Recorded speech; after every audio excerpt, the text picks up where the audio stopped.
Hi everyone, మనం cell membrane నేర్చుకున్నాం కదా టాపిక్. ఇప్పుడు మెంబ్రేన్ అసిమెట్రీ, ఇది కూడా important topic.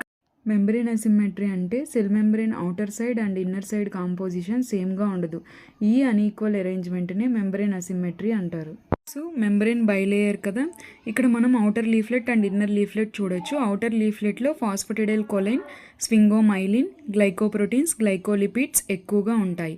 Carbohydrates mainly outer సర్ఫేస్లోనే ఉంటాయి. ఇవి గ్లైకోకేలిక్స్ని ఫామ్ చేసి సెల్ రికగ్నిషన్లో హెల్ప్ చేస్తాయి.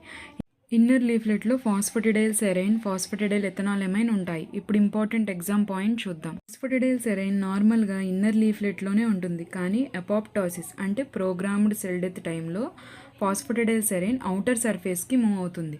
ఈ ఫాస్ఫటిడైల్ సెరైన్ ఎక్స్పోజర్ని మ్యాక్రోఫేజెస్ రికగ్నైజ్ చేసి ఆ డెడ్ సెల్స్ని రిమూవ్ చేస్తాయి. కాబట్టి ఫాస్ఫటిడైల్ సెరైన్ ఎక్స్టర్నలైజేషన్ అపాప్టాసిస్ హాల్మార్క్గా కన్సిడర్ చేస్తారు.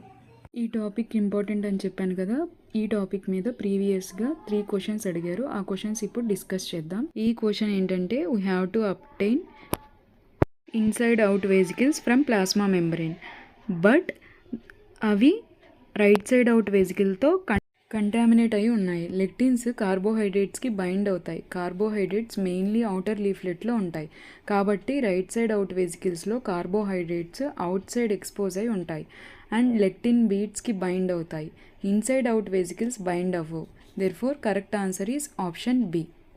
క్వశ్చన్ చూద్దాం. ఇది 2012లో వచ్చింది. ఫాస్ఫోటిడైల్ సెరైన్ లొకేషన్ ఇచ్చారు ఇక్కడ. ఫాస్ఫటిడైల్ serine normally plasma membrane inner లీఫ్లెట్లో ఉంటుంది, ఇంతకుముందు చెప్పుకున్నాం కదా. కానీ అపాప్టాసిస్ ఆర్ స్పెసిఫిక్ కండిషన్లో ఫాస్ఫటిడైల్ సెరైన్ అవుటర్ లీఫ్లెట్కి ఫ్లిప్ అవుతుంది. ఈ కాన్సెప్ట్ మెంబ్రేన్ అసిమెట్రీలో వెరీ ఇంపార్టెంట్. నెక్స్ట్ క్వశ్చన్ వచ్చేసి, ఇది 2012 డిసెంబర్ వచ్చింది. ఇది experimental proof of phosphatidyl serine. Now let us see how scientists experimentally prove PS location. First inside out vesicles prepare చేస్తారు. ఇలా చేయడం వల్ల ఇన్నర్ లీఫ్లెట్ అవుట్ సైడ్కి ఎక్స్పోజ్ అవుతుంది. అప్పుడు phosphatidyl serine specific enzyme పిఎస్ని identify చేయగలదు. Finally thin layer chromatography use చేసి lipid ప్రొడక్ట్స్ని అనలైజ్ చేస్తారు.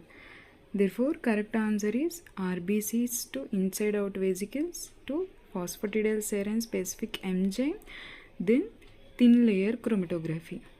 So membrane asymmetry cell recognition, signalling, transport, membrane స్టెబిలిటీలో ఇంపార్టెంట్ రోల్ ప్లే చేస్తుంది. నా ఎక్స్ప్లెనేషన్ మీకు అర్థమైందని అనుకుంటున్నాను. మరిన్ని వీడియోస్ కోసం లైక్ చేయండి, షేర్ చేయండి, సబ్స్క్రైబ్ చేయండి ప్లీజ్.